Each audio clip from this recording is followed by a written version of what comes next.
नमस्कार। So let's talk about diagnosis of hepatitis ई। और उससे पहले कि आपको मैं बताऊं उसके बारे में, please like the video and share the video. इस पेज को आप फॉलो कीजिए एंड यूट्यूब चैनल को सब्सक्राइब कीजिए, बिकॉज यहाँ पे हम आपके लिए बहुत अच्छा इन्फॉर्मेटिव कंटेंट लाते हैं। सो जो केसेस है हेपेटाइटिस ई के, वो क्लिनिकली डिस्टिंग्विशेबल इतनी आसानी से नहीं होते हैं from other types of acute viral hepatitis या कोई ऐसे पोटेंशियली अदर इन्फेक्शियस डिजीजेस जिसमें जॉन्डिस भी होता है।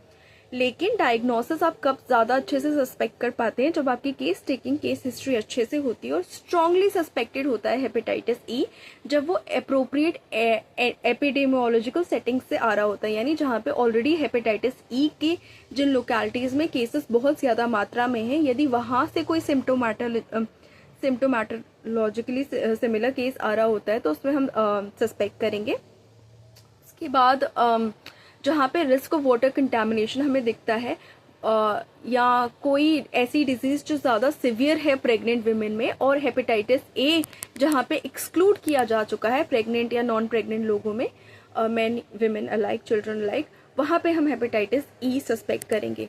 अब definitive diagnosis of hepatitis E infection पे मूव करने के लिए हमें क्या करना पड़ता है? तो it is usually based on the detection of specific anti HEV immunoglobulin M, that is IgM antibodies to the virus in person's blood. Rapid test इसके लिए अवेलेबल है फॉर फील्ड यूज, और लेबोरेटरी फाइंडिंग्स इंक्लूड करती हैं elevated serum concentrations of bilirubin, alanine aminotransferase that is ALT and aspartate aminotransferase that is AST। उसके बाद additional test include करते हैं reverse transcriptase polymerase chain reaction that is RT-PCR to detect the hepatitis E virus RNA in blood and stool.